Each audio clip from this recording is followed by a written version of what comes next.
నీకు విలువిద్యుంది, ప్రదర్శించావు. నాకు విలువిద్యుంది, నేను ప్రదర్శిస్తా. కాదు, ఇప్పుడు ఇక ద్వంద్వ యుద్ధమే. రా, నువ్వే, నేను బాణాలేస్తా, నువ్వా నేనా తేల్చుకుందాం. ఇదేం ఆశ్చర్యకర సందర్భం! ఈ తెల్ల మద్ది చెట్టు అయినవారు ఆ యుద్ధం ఏమిటి? ఇంకా బాగా కర్ణుడు ఇంత గొప్పవాడు, ఇంత గొప్ప శౌర్యమున్నవాడు అని ఎవరికి తెలియదు. ఆయన్ని చూసేటప్పటికీ ముందు ఆయన రూపం ఆకర్షించింది. అబ్బా, ఎంత ఎత్తునున్నాడు రా మహానుభావుడు, ఎంత పరాక్రమంతో కనబడుతున్నాడు రా అన్నంతవరకే ఉంది. కానీ గుండె దడదడలాడిపోతున్నది ఎవరికి? కుంతీదేవికి. ఎందుకని? యథార్థమునకు ఇద్దరూ తన బిడ్డలే. ఒకడు సహజ కవచ కుండలములు ఉన్నవాడు, ఒకడు పాండురాజు వలన జన్మించినవాడు, వేరొకడు సూర్యుడి వలన జన్మించినవాడు. ఇద్దరూ తన కొడుకులే, ఇద్దరూ పరాక్రమవంతులే, ఇద్దరూ యుద్ధభూమిలో తలపడుతున్నారు. ఏమవుతుందో? అంతేకాదు, ఒకణ్ణి దుర్యోధనుడు తన వైపుకి లాక్కుంటున్నాడు. ఇది ఏ విపత్కర పరిణామానికి దారితీస్తుందో, ఏ పెద్ద యుద్ధానికి విత్తనం ఇక్కడ పడుతోందో ఈ కుమారాస్త్ర విద్యా ప్రదర్శనంలో. చిట్ట చివరికి ఇది ఏ స్థాయికి వెళ్ళిపోతుందో. ఒకడి వలన ఐదుగురా? ఐదుగురిలో అర్జునుడి చేతిలోనో ఎవరి చేతిలోనో వీడా? ఆఖరికి ఆరుగురిలో ఏ ఒకడు జారిపోయినా నాకు మాత్రం కొడుకు జారిపోయినట్లు కదా. అది ఆమె యొక్క బాధ. పైగా ధార్మికంగా పాండురాజు గారి వలన నేను కన్న సంతానం కదా, కన్యాగర్భం ఇప్పుడు వాళ్ళకి ఎదురొచ్చిందే, నేనా చెప్పలేకపోతున్నానే. వీళ్ళందరినీ కలిపి ఉంచితే అసలు వీళ్ళ వంక చూడగలిగిన వాళ్ళు. కర్ణుడు పాండవుల వైపుకి వచ్చేసాడు అనుకోండి, ఒక్క మాట బుద్ధి చెప్పేసింది అనుకోండి, చెప్పేసి నాయనా నువ్వు అలా అనుకోవలసిన అవసరం లేదు, నువ్వు నా కుమారుడవు అందనుకోండి సభలో, ఏమో ఎలా ఉండేదో భారతం. అమ్మా అని వెళ్ళి కాళ్ళ మీద పడి, నాన్న తెలిసో తెలియకో ఇంతకాలం లోకనింద కోసం వెరిచాను, కన్యాగర్భం నా బిడ్డడివి, మీరు అలా కొట్టుకోవడానికి వీల్లేదు అని ఆమె కౌగులించుకుందనుకోండి. కర్ణుడు ఒక్క బాణం కూడా అప్పటికి వేయలేదు. ఇంకా కర్ణుడు పాండవుల వైపుకి వెళ్ళిపోయాడు అనుకోండి. నడుస్తుందా భారతం? అసలు దుర్యోధనుడికి ఆశలు ఉంటాయా? అర్జునుడు గురించే బెంగెట్టుకుంటే కర్ణుడు కూడా చేరితే? దేవతల వ్యూహం ఒకటి ఉంటుంది కదా. ఆ సమయమునకు మాట్లాడవలసిన తల్లి మాట్లాడలేదు, ఎప్పుడూ మాట్లాడనట్టే. ఆ సమయమునకు మాట్లాడవలసిన వాడు మాట్లాడలేదు, ఎప్పుడూ మాట్లాడనట్టే. కథ వింత పుంతలు తొక్కుతోంది. కాబట్టి ఇప్పుడు ఏమవుతుంది? ఇంకొకటి అవ్వడానికి అవకాశం లేదు. ఇద్దరి మధ్య ద్వంద్వ యుద్ధంగా మారి ఇద్దరూ ఒకరి మీద ఒకరు బాణాలు వేసుకోవడం ప్రారంభం అవ్వాలి. ఆ ద్వంద్వ యుద్ధాన్ని ప్రారంభం చేస్తూ మేఘాస్త్రాన్ని ప్రయోగించాడు. ఆ ప్రయోగించినటువంటి కారణం చేత అకస్మాత్తుగా ఆకాశమంతా మబ్బులు కమ్మేసి చీకటైపోయి, ఆ చీకట్లో అర్జునుడు కూడా కనపడలేదు. అర్జునుడు కూడా కనపడకపోయేసరికి ఆయన మీదే అన్ని ఆశలు పెట్టుకుని, ఇంత గొప్ప విలుకాడు, ఈయన వలన ఈ వంశం ఎంతో కీర్తి పొందుతుంది అనేటటువంటి సంతోషంలో ఉన్నటువంటి కుంతీదేవి అకస్మాత్తుగా జరిగినటువంటి ఈ పరిణామం చేత బెంగ పెట్టుకుని స్పృహ తప్పి పడిపోయింది. వెంటనే విదురుడు చందనోదకాన్ని తీసుకొచ్చి ఆవిడ ముఖం మీద చిమ్మిన తరువాత ఆవిడ మళ్ళీ స్పృహని పొందింది. ఈలోగా అర్జునుడు వాయువ్యాస్త్రాన్ని ప్రయోగించాడు. వాయువు ఈ మేఘములన్నిటినీ కూడా చెదరగొట్టేసినటువంటి కారణం చేత మళ్ళీ వెలుగొచ్చింది. మళ్ళీ కర్ణార్జునులు ఇద్దరూ కూడా రంగస్థలం మీద కనపడ్డారు. అకస్మాత్తుగా కృపాచార్యుడు రంగప్రవేశం చేశాడు. రంగప్రవేశం చేసి ఆయన కర్ణార్జునుల మధ్యలోకి వెళ్ళి ఒక మాట అన్నాడు. కురుకులజుండు పాండునకు కుంతికి పుత్రుడు, రాజధర్మ బంధుర చరితుండు, నీ వెతనితోడ రణం బొనరించెదీని, విస్తరముగా నీదు వంశమును తల్లిని తండ్రిని చెప్పినం, దొరయగుదేని నీకెదిరి దొర్బల శక్తి ఇతండు సుపెడిన్. కర్ణుడి వంక తిరిగి కృపాచార్యుడు అన్నాడు, ఈ అర్జునుడు కురుకులానికి చెందినటువంటి పాండురాజు గారికి కుంతీదేవికి జన్మించినటువంటి కుమారుడు. ఈయన రాజధర్మమును తెలుసున్నటువంటి వాడు. అటువంటి వాడు ఇవాళ విద్యా ప్రదర్శనం కోసమని ఈ రంగస్థలం మీదకు వచ్చాడు. నువ్వు ఇతనితో ద్వంద్వ యుద్ధానికి సిద్ధపడుతున్నావు. ఒకవేళ నువ్వు ఇతనితో ద్వంద్వ యుద్ధం చెయ్యాలి అని అనుకుంటే నీ వంశం ఏమిటి, నీ తల్లి ఎవరు, నీ తండ్రి ఎవరు, ఈ విషయాలు కూడా సభకంతటికి చెప్పు. చెప్పిన తరువాత అప్పుడు దానిని బట్టి అర్జునుడు నీతో ద్వంద్వ యుద్ధం చేస్తాడు అన్నాడు. ఎప్పుడైతే ఈ మాటలు అన్నాడో వెంటనే కర్ణుడు తరువాతి అస్త్రాన్ని ప్రయోగించడం మానేసి తల ఉంచుకుని సిగ్గుతో నిలబడిపోయాడు. ఆయన అలా నిలబడగానే ఇక ఆ ద్వంద్వ యుద్ధం జరిగేటటువంటి అవకాశం లేదు. ఇంత విలుకాడైనా నిజానికి ప్రారంభంలోనే ఆయన వేసినటువంటి మేఘాస్త్రము చేత అర్జునుడు కూడా కప్పబడి సభామంటపంలో ఉన్నటువంటి వాళ్ళందరూ ఆందోళన చెందేటటువంటి రీతిలో పరమాద్భుతంగా అస్త్రప్రయోగం చేసినటువంటి కర్ణుడు ఉత్తర క్షణంలో మళ్ళీ ఇంకొక అస్త్రాన్ని ప్రయోగించడానికి అవకాశం లేని రీతిలో మానసికంగా బాగా కుంగిపోయాడు. ఇక అస్త్రప్రయోగం చెయ్యలేదు. ఆ అస్త్రప్రయోగం చెయ్యకుండా అవమానపడి నిలబడిపోయినటువంటి కర్ణుని యొక్క దైన్య స్థితిని దుర్యోధనుడు చూశాడు. చూసి వెంటనే కృపాచార్యుడిని ఉద్దేశించి ఒక మాట అన్నాడు. రాజవరుడైన పార్థుతో రాజుగాని ఈతడనిసేయగా తగడేని వీని నెల్లవారును చూడంగా ఈక్షణంబ రాజు చేసదనే నంగరాజ్యమిచ్చి. అర్జునుడు పాండురాజు గారి యొక్క పుత్రుడు, రాజధర్మములు తెలిసిన్నవాడు, రాజకుమారుడు అని కదా నువ్వు అంటున్నావు. అటువంటి రాజకుమారుడితో పోరాడడానికి వేరొకడు రాజకుమారుడయ్యుంటే తప్ప ఎలా సరిపోతుందని కదా నీ ఉద్దేశ్యం.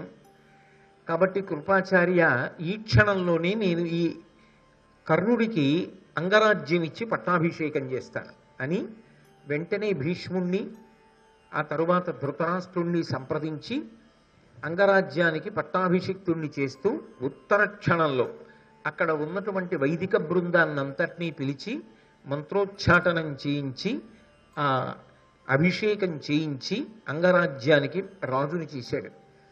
ఇంతమంది ముందు చాలా బాధాకరమైన రీతిలో అవమానం పొందాననేటటువంటి ఇబ్బందితో నిలబడిపోయినటువంటి కర్ణుణ్ణి ఆ రోజున ఆదుకున్నటువంటి వాడు, మళ్ళీ కర్ణుడు సంతోషంగా తలెత్తుకు తిరిగేటట్టుగా చేసినవాడు, ఆ కర్ణుడికి ఆసరా అయినవాడు, జీవితాంతం కర్ణుడు మర్చిపోలేనంత మహోపకారం చేసి ఊహించని రీతిలో అంతఃపుర ప్రవేశాధికారం కల్పించి ఆయనని ఒక రాజుని చేసినటువంటి వాడు దుర్యోధనుడు. ఇప్పుడు దుర్యోధనుడు చేయడంలో నిజానికి ఉదార హృదయంతో చేశాడు అని చెప్పడం మాత్రం సాధ్యం కాదు. కానీ ఒక్కటి మాత్రం నిజం, ఆయనకి ఆ అవసరం ఉంది. అర్జునుడికి ఎదిరించి పోరాడగలిగినటువంటి ఒక వీరుడు కావాలి. ఇన్నాళ్ళు అటువంటి వీరుడు లేడు. ఇప్పుడు అటువంటి వీరుడు తటస్థించాడు. ఆ అవకాశాన్ని అందిపుచ్చుకున్నాడు దుర్యోధనుడు. వెంటనే కర్ణుడికి పట్టాభిషేకం చేశాడు. పట్టాభిషేకం చేసిన తర్వాత కర్ణుడు అన్నాడు, ఇంతమంది రాజులున్నటువంటి ఈ సభలో ఇంతమంది పెద్దల ముందు నువ్వు నాకు మహోపకారం చేశావు, అంగరాజ్యానికి పట్టాభిషిక్తుణ్ణి చేశావు, నన్ను ఒక రాజుని చేశావు. ఇటువంటి నీకు నేను ఏమిచ్చి ప్రత్యుపకారం చెయ్యగలను? కాబట్టి నా నుండి నువ్వు ఏం కోరుకుంటున్నావో చెప్పమన్నాడు. నాకు కావలసింది ఒక్కటే, నాతో నువ్వు స్నేహం చెయ్యి, నువ్వు కూడా నాతో నా అంతఃపురానికి రా, మనిద్దరం పరమస్నేహభావంతో ప్రవర్తిద్దాం. ఎప్పుడైతే ఇంత పెద్ద సభామంటపంలో కర్ణుడు నిరుత్తురుడై నిలుచున్నటువంటి సందర్భంలో దుర్యోధనుడు అంతగా ఆదుకుని స్నేహహస్తాన్ని అందించి అంగరాజ్యానికి పట్టాభిషిక్తుణ్ణి చేశాడో, చాలా సంతోషించినటువంటి కర్ణుడు దుర్యోధనుడితో స్నేహం చేయడానికి అంగీకరించాడు. ఇది కర్ణుడు బాగా జ్ఞాపకం పెట్టుకున్నాడు. జ్ఞాపకం పెట్టుకుని అటువంటి సందర్భంలో నన్ను ఆదరించినవాడు దుర్యోధనుడు. ఏకంగా రాజపదవిని కట్టపెట్టాడు.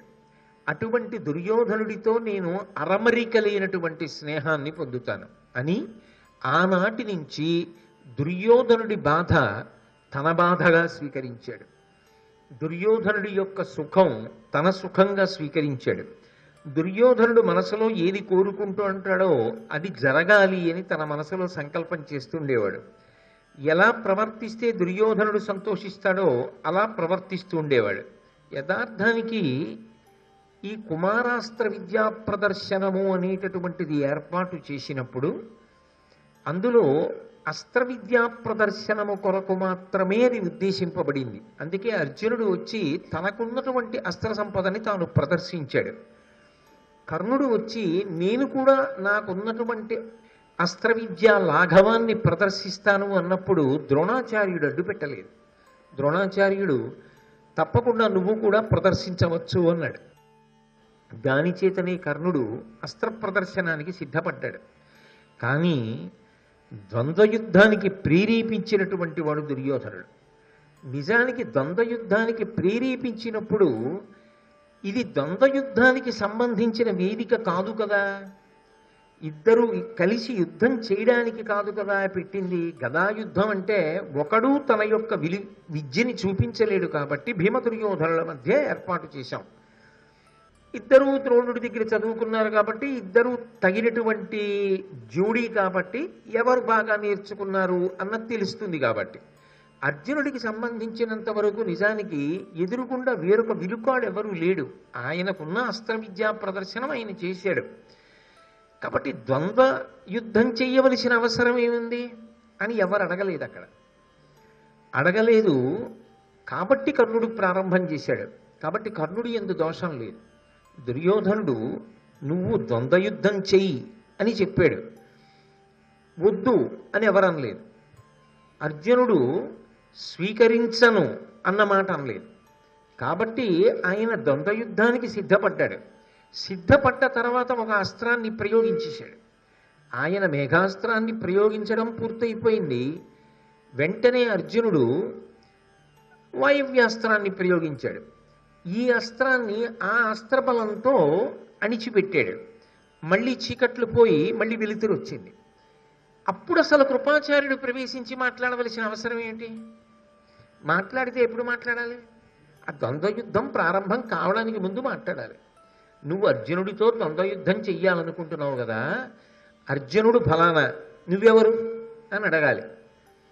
మరి ద్వంద్వయుద్ధం మొదలైపోయి ఒక అస్త్రం వేసేసిన తర్వాత అర్జునుడు కూడా వేసేసిన తర్వాత ద్రోణాచార్యుల వారు అంగీకరించి ఊరుకున్న తర్వాత కృపాచార్యుడు ఎవరు?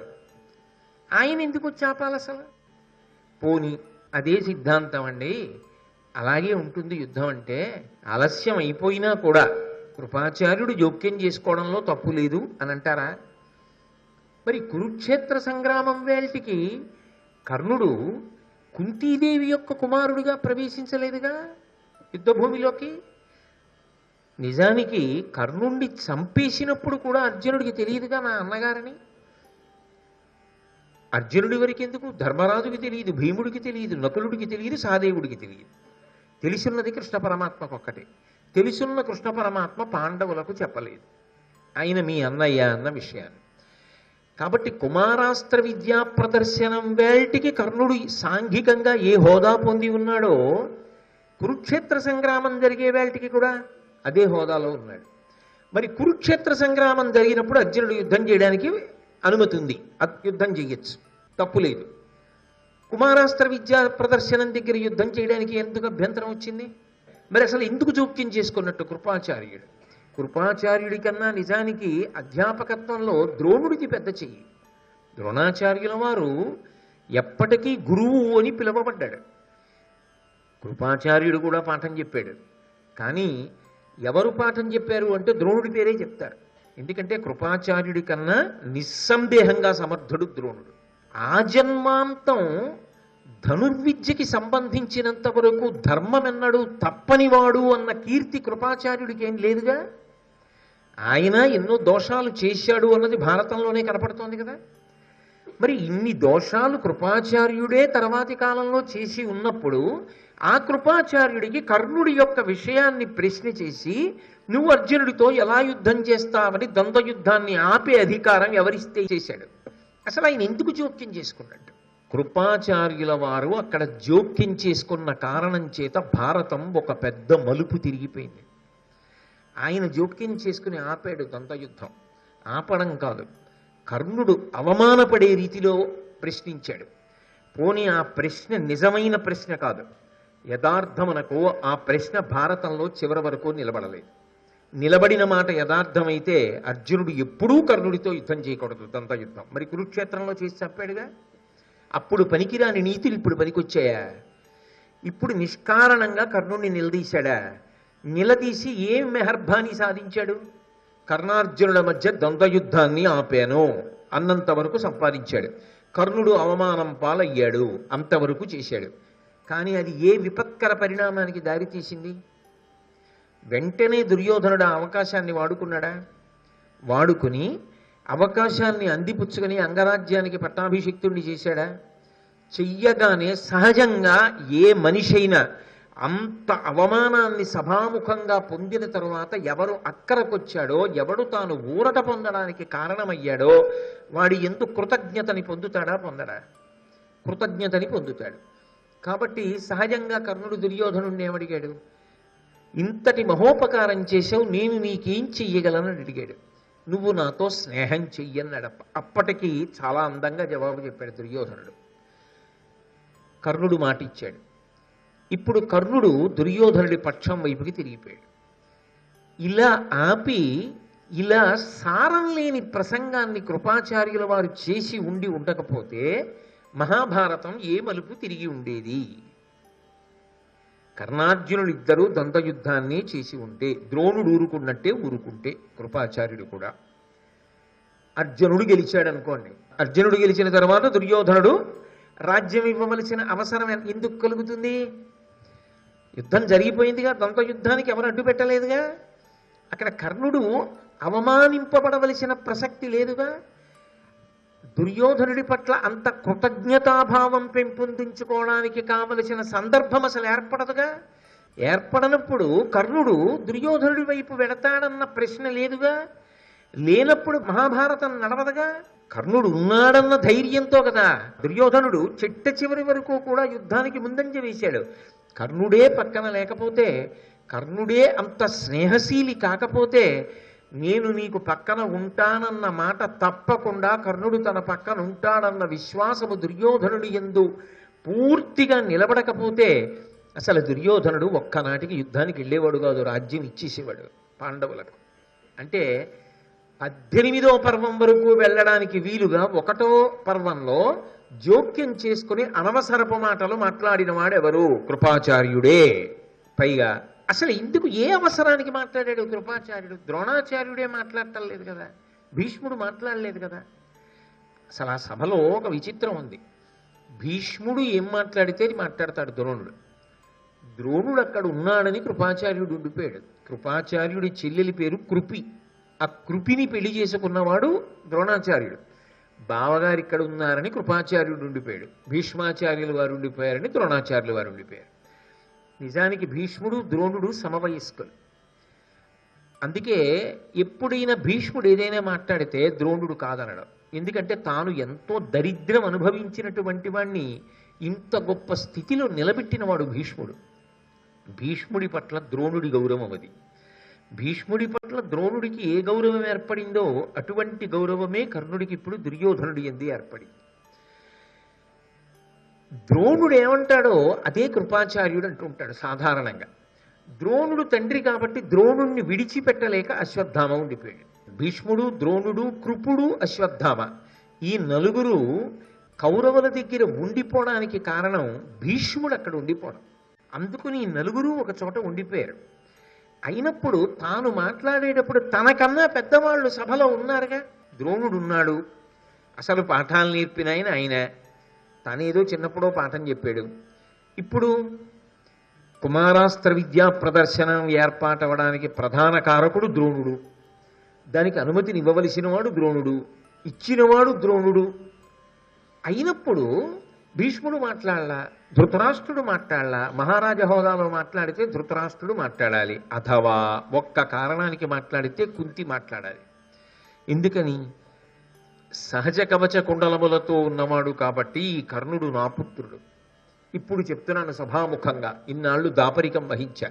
ఇవాళ ప్రారంభమైనటువంటి ఈ వైషమ్యాలు భవిష్యత్తులో ఎక్కడికి దారితీస్తాయో.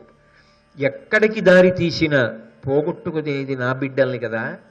అని మాట్లాడే అధికారం ఏమైనా ఉంటే, ద్వంద్వ యుద్ధాన్ని ఆపే అధికారం ఏమైనా ఉంటే యథార్థానికి కుంతీదేవికి ఉంది.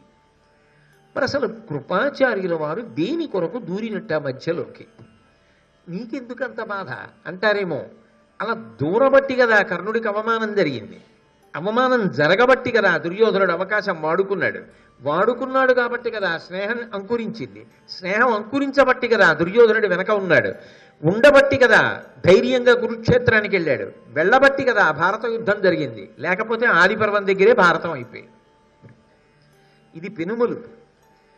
అర్జునుడితో యుద్ధం చేసేవాడు లేకే తటపటాయిస్తున్నాడు దుర్యోధనుడు. ఇప్పుడు చక్కగా భర్తీ చేశాడు ఆ స్థానాన్ని. ఎవరు భర్తీ చేశారు? యథార్థానికి కృపాచార్యుల వారు తన నోటి మాటతో భర్తీ చేశాడు. అయితే అసలు కృపాచార్యుడి ఉద్దేశ్యం ఏమై ఉంటుంది? ఏదో కారణం లేకుండా జోక్యం చేసుకోకూడదు కదా. ఆయన్ని తొందరపడి తప్పుపట్టడానికి వీల్లేదు. ఎందుకనంటే ఆయన గురుస్థానంలో ఉన్నవాడు. పాండవులకు కౌరవులకు మొదట పాఠం నేర్పినవాడు ఆయనే.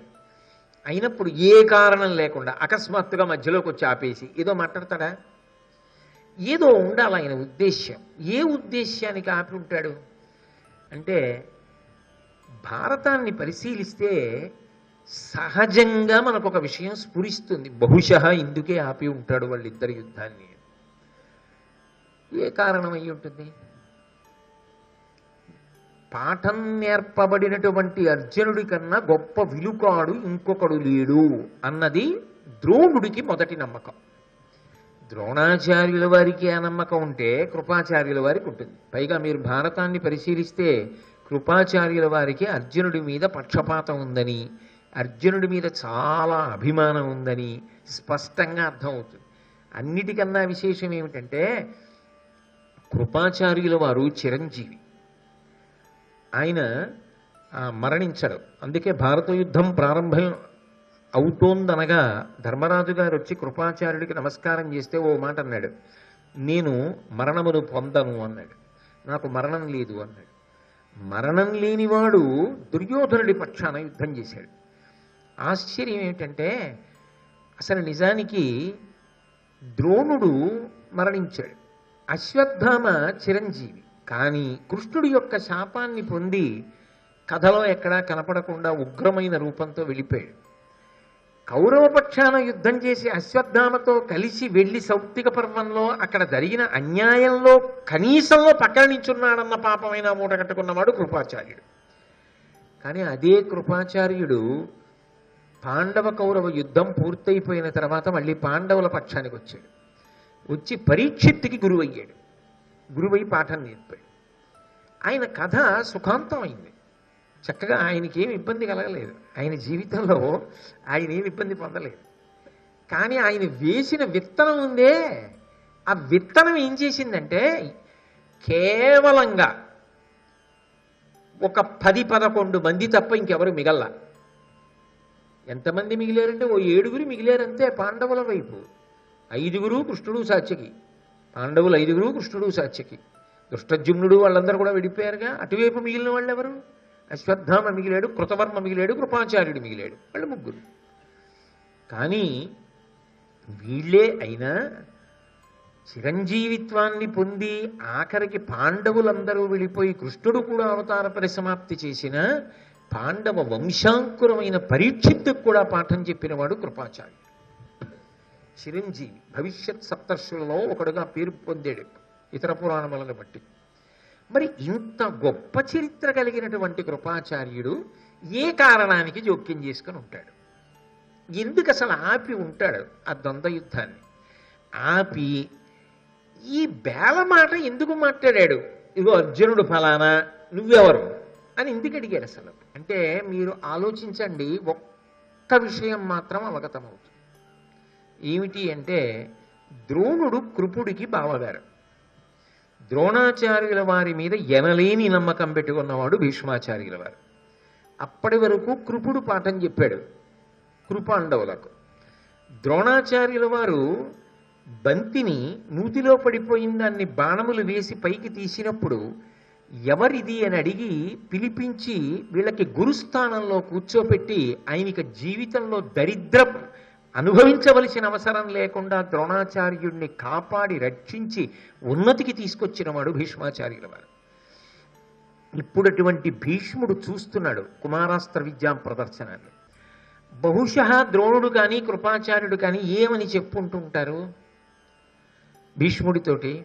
అర్జునుడి కన్నా గొప్ప విలుకాడు లేడు అని చెప్పుంటారు కదా. అంటే అలా చెప్పు విన్నారు అంటే దాని అర్థం ఏమిటి? ఆ ఉద్దేశ్యంతోనే తయారు చేశారు అర్జునుడిని. అది దైవ సంకల్పం, అలా జరిగింది. కానీ అన్ని విధాల అర్జునుడితో సమానమైన వాడు, అన్ని విధాల అర్జునుడిని దాటాలనుకుంటున్నవాడు కూడా ఒకడు ఉన్నాడు, నివురుగప్పిన నిప్పులా. వాడు కూడా ఇంత సాధన చేస్తున్నాడు. కానీ వాడికి ఆ పేరు ఇవ్వకపోవడం వల్ల, ప్రఖ్యాతి ఇవ్వకపోవడం వల్ల, వాడిని అలా ప్రోత్సహించకపోవడం వల్ల, వాడికి ఆ గౌరవాన్ని పొందవలసిన దాన్ని పొందడానికి అవకాశం కల్పించకపోవడం వల్ల మాత్సర్యంగా మార్చుకుంటున్నాడు అర్జునుడి పట్ల. ఇది ప్రమాదమునకు వెడుతుందని గుర్తించడంలో వైక్లభ్యం పొందారు అందరూ. అర్జునుడు ప్రదర్శించినట్లుగా అస్త్రాలు ఎవరు ప్రదర్శించరు. మేమింత బాగా నేర్పాం, ఇంత గొప్పవాణ్ణి చేశాం అంటే భీష్ముడు సంతోషిస్తాడు. ఆ పిల్లవాడి యందు అటువంటి నైపుణ్యం ఉంది, దాన్ని మేము బాగా సానపట్టి వృద్ధిలోకి తెచ్చాం అని అనుకుని ఉంటారు. వాళ్ళు ఊహించనిది, కుంతి ఊహించనిది, ద్రోణుడు ఊహించనిది, ధృతరాష్ట్రుడు ఊహించనిది, కలిసి చదువుకున్న దుర్యోధనుడే ఊహించనిది హఠాత్ పరిణామం ఏమిటంటే కర్ణుడొచ్చి జబ్బచరిచి అర్జునుడికి ఎదురుగా నిలబడ్డాం. శ్రీ ఉమామహేశ్వర పరబ్రహ్మార్పణమస్తు. స్వస్తి.